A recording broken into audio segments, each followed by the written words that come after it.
Good morning. Welcome to Priyansh Academy. Well, UPSC 23 का जो है वो पेपर जो है ना प्रीलिम्स का हो चुका है। और ये पेपर होने के बाद में जो है ना सबसे जो ज्यादा डिस्कशन का जो पॉइंट होता है वो डिस्कशन का पॉइंट ये रहता है कि अब जो है ना कट ऑफ जो है ना वो क्या रहने वाली है, कि जो अब जो है ना वो कट ऑफ क्या रहने वाली है। और एक मंथ जो ये निकलता है रिजल्ट से पहले का बड़ा क्यूरिशियल निकलता है। रोज हम क्वेश्चन मैच करते हैं, कभी हमारे 2 ज्यादा हो रहे हैं किसी कोचिंग से, कभी हमारे 3 कम हो रहे हैं, इस तरह का चलता रहता है। हर किसी से हम डिस्कशन करते हैं, कोई कहता है कि कट ऑफ जो है ना वो 70 जाएगा, कोई इसको 85 बताता है, कोई 75 बताता है। इस तरह से सब अपने अपने गैसेस लगाते रहते हैं। ओके, कुछ चीजें होती है जो ऑथेंटिक होती है, जो वो ऑथेंटिक चीजें होती है ना वही कट ऑफ को डिसाइड कर सकती है। हर कोई इस कट ऑफ को डिसाइड कर देता है अपने अपने तरीके से, लेकिन कुछ ऑथेंटिसिटी होती है। उन ऑथेंटिसिटी के बेस के ऊपर इस कट ऑफ को क्या किया जा सकता है, डिसाइड किया जा सकता है। हम इसी बात को देखेंगे कि पहली बात तो ये कि इस पेपर का जो ना वो लेवल कैसा था। इस पेपर का लेवल कैसा था, हर कोई अपने तरीके से पेपर के लेवल को भी गेस करता है, लेकिन इसमें भी कुछ ऑथेंटिसिटी होनी चाहिए जो ये कह सके कि हाँ यार मैं कह सकता हूँ इस पेपर का लेवल कैसा था। इसी तरीके से उसके बाद में हम बात करेंगे कट ऑफ की। इसके बाद हम बात करेंगे हम कट ऑफ की कि कट ऑफ क्या रहने वाला है। कट ऑफ के ऊपर हर साल मैंने जो है ना वो वीडियोस बनाए हैं। हर साल मैंने खुद ने ये पेपर जो है ना वो फेस किया है। इवन इस बार भी किया है। तो हर साल मैंने पेपर फेस किया, उसके बाद में पेपर के लेवल को देखा है, उसके बाद में कट ऑफ को देखा है। तो थोड़ा सा जो है ना वो इजी हो जाता है गेस करना, क्योंकि रनिंग में रहते हैं तो हम आराम से गेस कर लेते हैं कि ये पेपर कैसा था, मेरे को कैसा महसूस हो रहा है। इस तरीके से बहुत सारी चीजें होती है। कट ऑफ के ऊपर जनरल मैंने जितने 2022 में, 21 में, इवन 17 18 में भी वीडियो बनाए, सारे के सारे में जो है ना वो कट ऑफ लगभग लगभग वो उस जैसा ही रहता है। तो काफी सारी ऑथेंटिसिटी भी रहती है कि इस कट ऑफ ये कट ऑफ क्यों रहने वाला है। मैं यहाँ पे आपको डिस्कस करूंगा ये पेपर कैसा था, और इस पेपर कैसा था कि रिलीजिंग जो है ना बेस क्या है, और कट ऑफ जो है ना कितना रहने वाला है उसका भी बेस क्या है, कि क्यों कट ऑफ है ना ऐसा रह सकता है। ना कि सिर्फ एक गैस है कि चलो ठीक है एक वीडियो क्रिएट करना है, कुछ भी अपने मन से जो है ना उगल दो, ऐसा कुछ नहीं है यहाँ पे। सबसे पहले हम देखते हैं पेपर का लेवल, कि ये पेपर जो है ना उसका लेवल कैसा है। अब देखो पेपर का लेवल हर कोई गेस करता है, आप किसी भी से भी मिल लो तो हर कोई अपने तरीके से इस पेपर का लेवल गेस कर देगा। ये ए व्यक्ति है जिसने गेस कर दिया, ठीक है, जो क्या है जो एक्स स्टूडेंट है, कभी इन्होंने यूपीएससी दिया था और आज जो है ना इनका हुआ नहीं है या फिर हो चुका है, तो भी ये क्या करते हैं, तो भी ये यूपीएससी के पेपर को गेस करते रहते हैं। ठीक है, 10 लाख लोग एग्जाम देते हैं, लगभग 8 से लेके, और 10 लाख लोग जो है ना वो एस्पिरेंट होते हैं।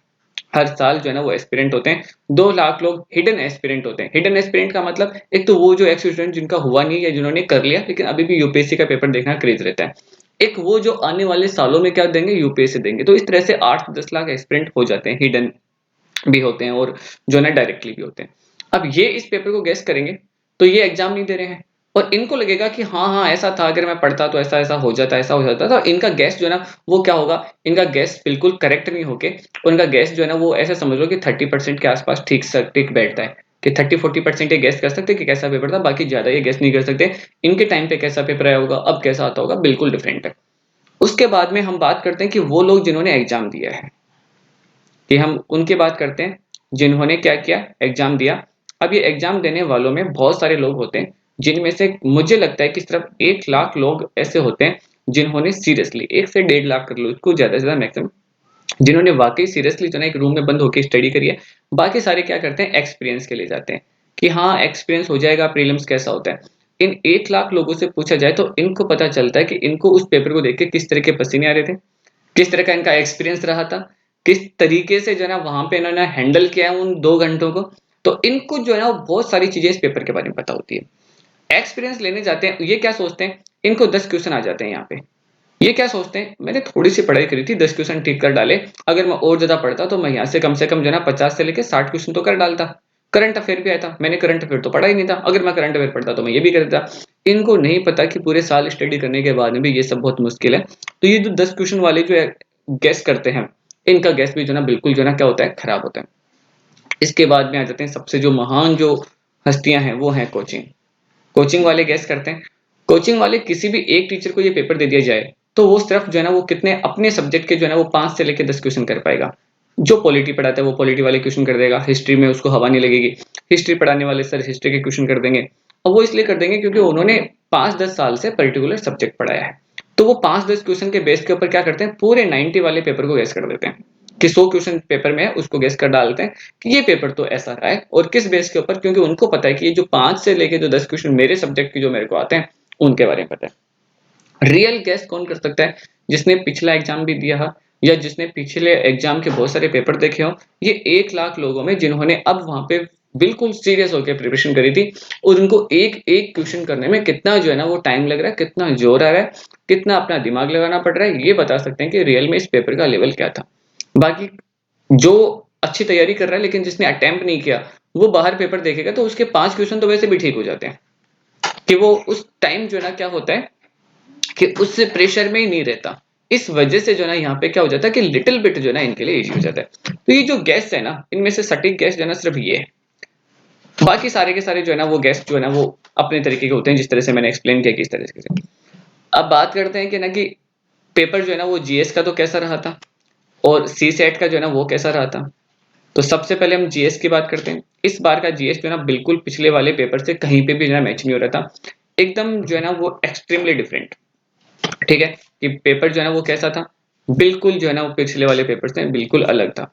आपने मोर देन जो है ना वो 20 क्वेश्चंस दो देखेंगे जिनमें क्या जो है ना वो पहले जो है ना ऑप्शंस आते थे वो कैसा आता था कि एक 1 और 3 सही है, 2 और 3 सही है, 1 2 3 ऑल करेक्ट है। ये पहले सेगमेंट था। इस बार जो ना क्या आया है, एक सही है, दो सही है, तीनों के तीनों सही है, चार हैं तो चारों सही है, या फिर कोई भी सही नहीं है। इसका मतलब आपको जो बिल्कुल एबीसीडी के जो चारों ऑप्शन है वो बिल्कुल है ना जो आपको कंफर्म होनी चाहिए, तब आप यहाँ पे आंसर कर सकते हो। यहाँ पे अगर मान लो जैसे यहाँ पे किसी में भी है ना मैंने 4 को शामिल नहीं कर रखा, तो उससे आप गेस कर सकते थे पहले कि 4 तो इनकरेक्ट हो गया, इस तरह से इनकरेक्ट हो गया। लेकिन अब के बाद 20 क्वेश्चन जो ना ये थे, अब ये जो 20 क्वेश्चन है वो उसी के ठीक हो सकते हैं जिसको बिल्कुल चारों के चारों ऑप्शन ठीक हो रहे हैं। और ये जो चारों ऑप्शन आप देखोगे तो आपको लगेगा कि यहाँ पे जो ना बिल्कुल क्या है, मुश्किल है आपको। अब देखो जिसने थोड़ी सी देरी साथ में एग्जाम दिया है, उसका यहाँ पे इन चारों में से 2 ऑप्शन उसको आ रहे हैं, तो वो क्या सोचेगा कि अगर मैं और ज्यादा पढ़ लेता तो मैं चारों ठीक कर देता, लेकिन ऐसा नहीं होता है।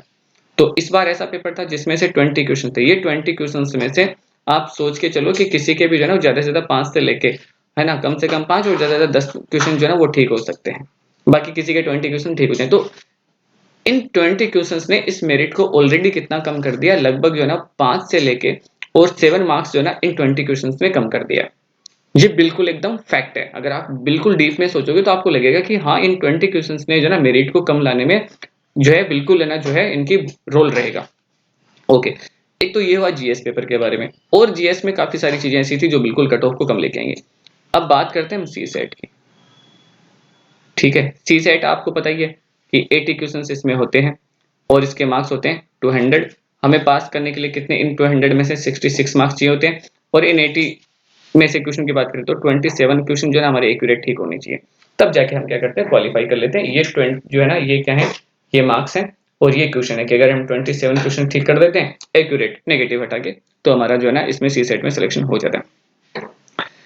सी साइड में बेसिकली हम क्या देखते थे, एक तो आता था मैथ्स एंड रीजनिंग कि maximum question math and reasoning के होते हैं, और दूसरा जो आप जानते ही हो कॉम्प्रेशंस आते हैं जिनको अपन सिंपल भाषा में पैराग्राफ कह सकते हैं कि पैराग्राफ वाला पोर्शन आता है। ठीक है, कोशिश ये रहती है कि ये रेशियो जो है ना वो कितना रहता था, 40-60 रहता था कि अराउंड इतना ही रहेगा। कभी 40 जो है ना मैथ एंड रीजनिंग आ गया तो 60 पैराग्राफ आ गए, कभी 60% जो है ना मैथ एंड रीजनिंग आ गया तो 40% पैराग्राफ आ गया। बहुत सारे लोग यहाँ से ये सोच के चलते थे कि हमारा मैथ एंड रीजनिंग ठीक है तो हम क्या करेंगे, हम मैथ एंड रीजनिंग को ही जो है ना अपना कोर सब्जेक्ट बना के यहाँ से ये 27 क्वेश्चन निकालने की कोशिश करेंगे, क्योंकि 80 क्वेश्चन है। अगर 80 क्वेश्चन को मैं डिवाइड करूँ तो 40 और 40 क्वेश्चन हो जाते हैं। थोड़ा बहुत ऊपर नीचे हो जाएंगे तो कभी जो है ना इस सब्जेक्ट के 30 हो जाएंगे तो इसके जो है ना वो कितने हो जाएंगे, 50 हो जाएंगे, या फिर इसके 35 हो जाएंगे तो इसके 45 हो जाएंगे, लेकिन रेशो लगभग लगभग यही रहता था। इस बार क्या हुआ है, इस बार बिल्कुल डिफरेंट हुआ है। इस बार जो है ना वो क्या हुआ है, बिल्कुल डिफरेंट हुआ है सी सेट में। पहली बात तो मैथ के यहाँ पे क्वेश्चन जो है ना मैथ के बहुत कम थे, क्वेश्चन बहुत ही कम थे। ठीक है, दूसरी बात क्या हुई, दूसरी बात करते हैं रीजनिंग की। रीजनिंग जो ऐसी आई कि वो किसी को नहीं आई, कि रीजनिंग ऐसी आई जो किसी को भी नहीं आई। तीसरी बात करते हैं अपन जो है ना, अब बात करते हैं जो है पैराग्राफ, यानी कि जिसको आप कॉम्प्रेसिव कहते हो, उन पैराग्राफ की। इनके आंसर है ना सिर्फ यूपीएससी बता पाता है कि आपने कितना भी सही कितना भी गलत कर दिया, लेकिन इनका आंसर वही होता है जो यूपीएससी डिसाइड करता है। इसीलिए आपने देखा होगा कि जब रियल जो उस एक साल पहले जो कट ऑफ बताई जाती है और जो यूपीएससी जब कट ऑफ बताता है तो उसमें बहुत सारे डिफरेंट होते हैं। अगर आपको ये देखना हो तो देखो पिछले साल की 2022 की प्रीलिम्स की जो है ना वो कट ऑफ देखना आप, और अभी तक 22 की, और अब जो है ना जो है 22 की कट ऑफ जो है ना यूपीएससी 1-2 दिन में बताने वाला है। जैसे अब रिजल्ट आया है तो अब बताएगा। तब आपको पता चलेगा कि इस कट ऑफ में बिल्कुल डिफरेंस है। क्यों? क्योंकि जो सी सेट वाले जो पैराग्राफ होते हैं उनके आंसर सिर्फ और सिर्फ यूपीएससी बताता है कि कौन सा सही है, क्योंकि जिस टाइम पे जो एग्जामिनर था, जिसने पेपर डिसाइडर था, उसने क्या सोच के क्या आंसर रखा है वो सिर्फ वही बताता है। बाकी सारे कोचिंग वाले गेस होते हैं, मेरे भी सिर्फ गेस होते हैं। आंसर की सटीक जो है ना जो सी सेट की कौन बता सकता है, मैथ एंड रीजनिंग की हम बता सकते हैं, कोई भी बता सकता है मैथ एंड रीजनिंग में आंसर क्या होगा, लेकिन जो कॉम्प्रेसिव पार्ट होता है उसके आंसर सिर्फ कौन बताता है, यूपीएससी ही बताता है।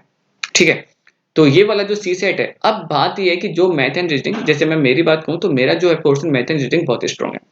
मैं हमेशा इस पोर्शन को जो है नेग्लेक्ट करके जाता हूँ और कभी इसको देखता नहीं हूँ। मैं सोचता हूँ कि यहाँ पे अगर मान लो कि जो है 35 क्वेश्चन मैथ एंड रीजनिंग के हैं, तो मेरी कोशिश रहती है कि मैं क्या करूंगा, मैं 40 क्वेश्चन अटेम्प्ट करूंगा और मेरे 27 जो है ना वो आराम से यहाँ से सही हो जाएंगे।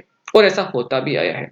इस बार मैथ एंड रीजनिंग के भरोसे जो गए ना, उनके कितने क्वेश्चन ठीक हो रहे हैं, उनके 5 से लेके 7, मैक्सिमम करो तो 10 क्वेश्चन। इसका मतलब कि वो स्टूडेंट जो मैथ एंड रीजनिंग को अपना कोर बना के जा रहे थे, वो यहीं पे रह जाते हैं। तो सी सेट जो है ना वो दूसरा बड़ा डिसाइडर रहेगा कि सी सेट क्वालिफाई ही नहीं हो रहा होगा लोगों का। पहले जो सी सेट जो है ना वो क्या हो रहा था, इजीली क्वालिफाई हो रहा था। अब ये इजीली क्वालिफाई नहीं हो रहा है। आप जीएस की बात छोड़ो, जो भी आपके एस्पिरेंट जिन्होंने सीरियसली तैयारी करके दिया है उनसे आप पूछो कि जीएस में क्या मार्क्स आ रहे हैं, वो छोड़ दो, क्या सी सेट क्लियर हो रहा है क्या। दूसरी बात की सी सेट क्लियर हो रहा है क्या, ये कौन बताएगा, ये 1 महीने बाद में आपको सिर्फ यूपीएससी ही बताएगा। क्योंकि कॉम्प्रिहेंसिव वाले जो पार्ट्स हैं, क्वेश्चंस हैं, उनके आंसर क्या रहने वाले हैं, उनके आंसर जो है ना हम सब जो गेस कर रहे हैं वो आंसर उनके नहीं होते हैं। और यहाँ पे जहाँ वेरी करता है 30% तक है ना जो है वो आंसर की जो ना सबकी गलत होती है, चाहे से कितना ही बड़ा इंस्टीट्यूट हो, कोई भी इंस्टीट्यूट या कोई भी जो ना एस्पिरेंट या कोई भी स्टूडेंट या जिसने आज तक 10 साल से यूपीएससी के पेपर सॉल्व करें, उसके भी क्या होते हैं कि जो है 30% जो है यहाँ पे इनकरेक्ट होते हैं। और वो आंसर की रियल जो है ना आंसर की कौन बनाएगा, यूपीएससी। तो एक तो आप इस आंसर कीज के चक्कर में नहीं रहे। जीएस में फिर भी ठीक है, जीएस में भी आपको जितने आपके मार्क्स आ रहे हैं आप उनमें कम से कम है ना 5 मार्क्स है ना प्लस माइनस कर लो कि इतने। और सी सेट को तो आप छोड़ ही दो, सी सेट तो ना यूपीएससी खुद बताएगा कि आपका क्लियर है या नहीं है। तो सी सेट जो है ना वो यहाँ पे बहुत बड़ा रोल है सी सेट का इस बार। और इस बार सी सेट खुद क्या कर रहा है, सी सेट खुद भी ना 5 से लेके और 6 मार्क्स तक है ना इस कट ऑफ को क्या कर देगा, डाउन कर देगा। ओके, तो पिछली बार जो कट ऑफ जो आपको 85 के आसपास में जो नजर आती थी, इस बार जो कट ऑफ, अब बात करते हैं कि यार कट ऑफ रहने वाली कितनी है। तो पिछली बार जो आपको कट ऑफ इतनी नजर आती थी, वो कट ऑफ इस बार जो है ना वो कितनी रह जाएगी, 75 के अराउंड रह जाएगी। हो सकता है कि ये 75 से भी नीचे आके 72 रहे और हो सकता है 76, ये तो इम्पॉसिबल सी बात हो जाएगी 76, तो 76 तक तो बिल्कुल भी नहीं जा सकती। आप ऐसे समझ के चलो 74 के आसपास में ये कट ऑफ रहेगी। 1 प्लस हो सकता है, 2 माइनस हो सकता है, 3 माइनस भी हो सकता है। रीजन ये है कि आप इसको बिल्कुल कोर में दोनों पेपर्स को एक साथ लेके बैठोगे और उन 2-4 एस्पिरेंट जिन्होंने सीरियसली तैयारी करी है उनको अपने साथ में लेके बैठोगे और उनसे पूछोगे, तब वो बताएंगे कि हाँ ये वजह है जिनकी वजह से ये जो पिछली बार का जो कट ऑफ है उससे कट ऑफ है ना इतना डाउन जाएगा।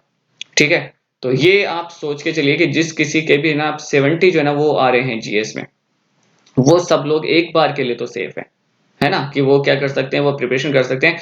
बाकी आपको पता है कि जो है ना सबसे जो बड़ी जो चूक होती है वो कहाँ पे होती है, ये तो जीएस का मैं बता रहा हूँ। सी सेट में जो है ना वो सबसे बड़ी जो है ना वो क्या होगी, चूक होगी कि यहाँ पे सी सेट की आंसर की है ना ये कौन बताएगा, ये ओनली यूपीएससी ही बताता है कि यूपीएससी का कौन सा सही है। बाकी सब हमारे गैसेज होते हैं इसमें। और जो सी सेट का पेपर है वो आपने देखा ये कैसा है। तो ये रहने वाली है इस बार के कट ऑफ के 70 के आसपास जो है ना ये बैठेगा।